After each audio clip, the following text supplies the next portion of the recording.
used your inheritance to invest in Jake's business," my stepfather Frank said casually over dinner, like he was commenting on the weather. "You don't need it anyway. You've got a good job." My mother gave a silent nod, avoiding my eyes as she pushed food around her plate. "I'm Olivia, 29. And this wasn't the first time Frank, my stepfather of 7 years, had made a life-altering decision for me without asking. But this time he crossed a line. My grandmother's inheritance was supposed to be locked in a trust until my 30th birthday, next month. "How did you even get that money?" I asked, trying to keep my voice calm despite the fire building inside me. Frank shrugged. "I have my ways. Jake needed immediate funding. This business opportunity could be worth millions." Jake, my 25-year-old stepbrother, hadn't held a job longer than 3 months since dropping out of college. "Mom." I turned to her, desperate for support. She sighed and gave me that same apologetic look. "Honey, Jake needs this chance. You're already doing so well in your accounting career. You get how business works, right?" I nearly laughed. As a forensic accountant, I understood more than they realized. So I just nodded and asked, "How much did you invest?" Frank smiled proudly. "All of it. $500,000. Jake's idea is solid. We're all going to benefit." I left quietly after dinner, numb as I drove home. $500,000. My grandmother's life savings gone. She had built a restaurant empire from nothing, leaving everything to me. "Don't let anyone take advantage of your kindness, Olivia," she used to say. "Sometimes the quietest person in the room is the most dangerous." That night, I pulled out the document she left me. What Frank didn't know was that I wasn't just the beneficiary. I was also the executor of her estate. The next morning I made 3 calls. To Mr. Sullivan, my grandmother's lawyer, to my bank, and to an old college friend who now worked at the IRS. "Yes, the money was transferred last week," Mr. Sullivan confirmed. "Frank had paperwork with your signature. You didn't sign it." "No," I replied coldly. "Please send me copies." When I received the documents, my heart sank. The signature was close, but it wasn't mine. Forged. I sent everything to my IRS contact, along with a few red flags I'd noticed in Jake's flimsy business plan. Over the next 2 weeks, I kept up the act, attending family dinners, smiling as Jake talked about his revolutionary tech app he could barely explain. Frank bragged. My mother looked uneasy. I stayed quiet. Then came the call. "Ms. Mitchell," the IRS agent said, "we've reviewed the documents. We'd like to schedule an audit of your stepfather's finances and his son's business." I set the audit for Monday, just when Frank would be pitching to investors. Then I waited. That weekend, Frank threw a barbecue to celebrate Jake's success. The yard buzzed with relatives and praise. "Olivia," Frank said, throwing an arm around me. "Tell everyone how supportive you've been, giving up your inheritance for family." I smiled and raised my glass. "Actually, Frank, I have an announcement." Silence fell. "There's an IRS audit scheduled for tomorrow morning. They're very interested in how you accessed my trust." His face drained of color. "What are you talking about?" "The forged signature. The illegal transfer. The fake business plan. They're looking into everything." Jake's beer hit the ground. "Dad, you said she agreed to it." My mother stepped forward, her voice trembling. "Frank, please tell me you didn't." The backyard erupted in chaos. I just stood there calm. Sometimes the quietest person in the room is the most dangerous. And this was only the beginning. On Monday morning, I arrived at Frank's office early. Through the glass, I saw him panicking, papers flying, hair disheveled. Jake sat pale in the corner, visibly sick. "Good morning," I said, walking in with 2 IRS agents.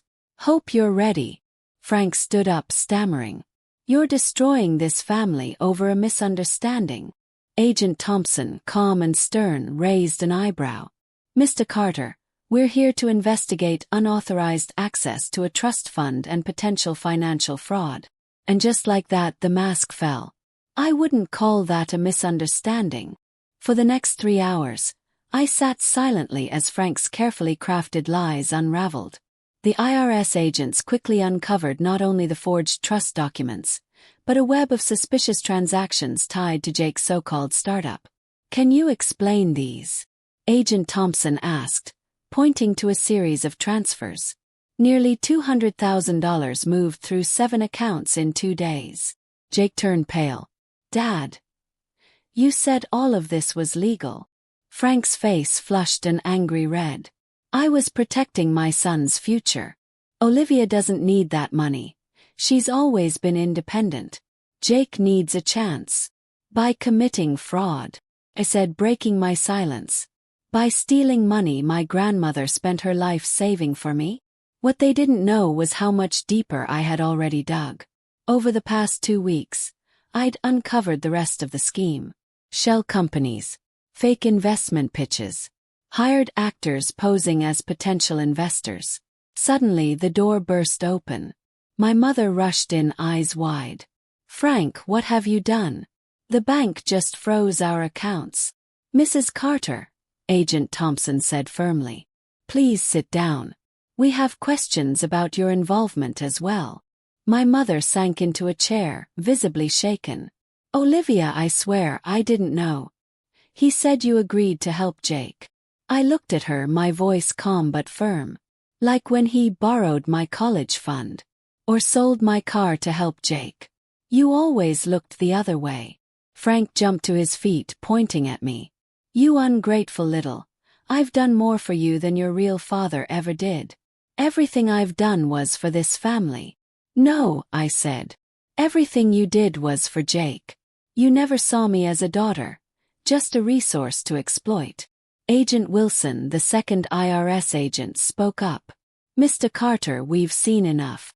Based on our findings, we're looking at multiple counts of fraud and wire violations. The FBI will need to get involved. Jake began to cry, the first time I'd seen him do so since we were teens.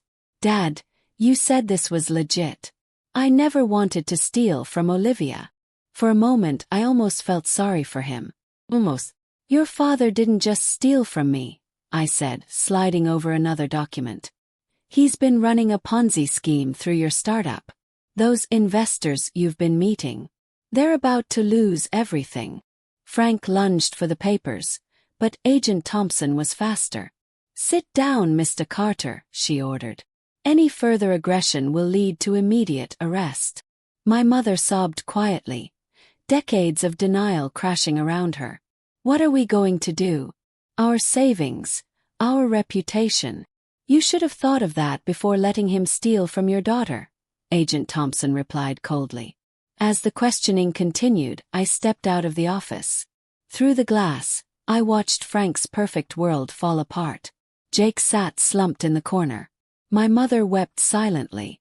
Frank, for the first time, looked afraid. My phone buzzed. A text from Mr. Sullivan, my grandmother's lawyer. Funds successfully recovered. All money returned to your account with interest. Proceed with criminal charges. I glanced back at Frank, now just a pale man in a cheap suit surrounded by his crumbling lies. He finally understood that the quiet, accommodating stepdaughter he underestimated had outplayed him. I texted back one word. Yes. The aftermath. The fallout was swift. Frank was arrested 2 days later, charged with multiple counts of fraud, forgery, and embezzlement. Jake, though not charged, watched his reputation and his dreams go up in smoke. My mother moved in with her sister, finally filing for divorce after discovering Frank had mortgaged their house behind her back. She called me every day, flipping between apologies and begging me to drop the charges. He's still family, Olivia, she pleaded one night. Can't we just handle this quietly? Like when he stole my college fund. Yes. Or my car. No, Mum. This ends now. The story made local headlines. Prominent businessman arrested in multi-million-dollar fraud scheme. Frank's face was everywhere. His fake persona, devoted family man, savvy entrepreneur, was gone. 3 months later, I sat in court as Frank stood before the judge and pled guilty to reduced charges in exchange for cooperation. I didn't smile. I didn't cry. I just watched. Because sometimes the best revenge is justice. And sometimes the quietest person in the room is the one who brings it. He looked older, defeated. His tailored suits were gone, replaced by off-the-rack clothes that hung loosely on his thinner frame. "Your Honor," Frank said, his voice brittle. "I only wanted to help my son succeed. I never meant to hurt anyone." The judge wasn't moved. "Mr. Carter," he replied sternly, "you systematically defrauded your stepdaughter, misled investors, and betrayed your family. This wasn't about helping your son. This was about control and greed." The sentence was swift and final. 5 years in federal prison. Full restitution to all victims. A lifetime ban from any financial positions. As the bailiff led him away, Frank turned for one last look. "I'm sorry," he mouthed. But I didn't respond. 7 years of manipulation couldn't be undone with a courtroom apology. After the sentencing, Jake approached me. He looked different. Smaller, quieter. Maybe even humbled by everything that had happened. "I didn't know what he was doing," he said softly. "I just wanted to make him proud. I should have questioned how he got the money. I should have asked more. I studied him. This same stepbrother who once bragged about being a business genius. Now he looked like someone starting over." "What now?" I asked. "Community college," he said, shuffling his feet. "And a part-time job. I figured it's time I actually learn how business works. Before I try to run one." He nodded. "That's a good start." And this time I meant it. My mother took longer to come around. The divorce revealed just how deep Frank's lies ran. Hidden debts, fake investments, years of control dressed up as support. She lost nearly everything, except her pension and the truth. One morning, 6 months after the sentencing, we sat across from each other over coffee. "I failed you," she said quietly. "After your father died, I was afraid of being alone. I let Frank manipulate both of us. Can you ever forgive me?" I reached across the table and took her hand. "I forgive you, Mom. But it has to be different now. No more looking the other way when something feels wrong." She nodded, eyes misty. "I'm learning to stand up for myself, like you did." A year after the audit, I used part of my restored inheritance to start a small fraud prevention consulting firm. It felt fitting, using the very money Frank tried to steal to protect others from people like him. Mr. Sullivan visited on the anniversary of the audit. He looked around the office, pride in his eyes. "Your grandmother would be proud," he said warmly. "She always said you had a quiet strength about you." I smiled, my gaze drifting to the framed quote on the wall. My grandmother's final words to me. "Don't let anyone take advantage of your kindness, Olivia. Sometimes the quietest person in the room is the most dangerous." Frank still sends letters from prison. Pages filled with justifications, partial apologies, and attempts to explain away his actions. I never respond. Jake is rebuilding. Slowly. He's taking business classes and working an honest job. And this time he's doing it on his own. My mother has found her voice, volunteering at a women's shelter and helping others recognize financial abuse before it's too late. And me. I'm living the life my grandmother dreamed for me. Strong, independent, and unafraid. Because sometimes, the best revenge isn't loud or dramatic. It's quiet and steady. It's simply standing your ground and letting justice speak for you.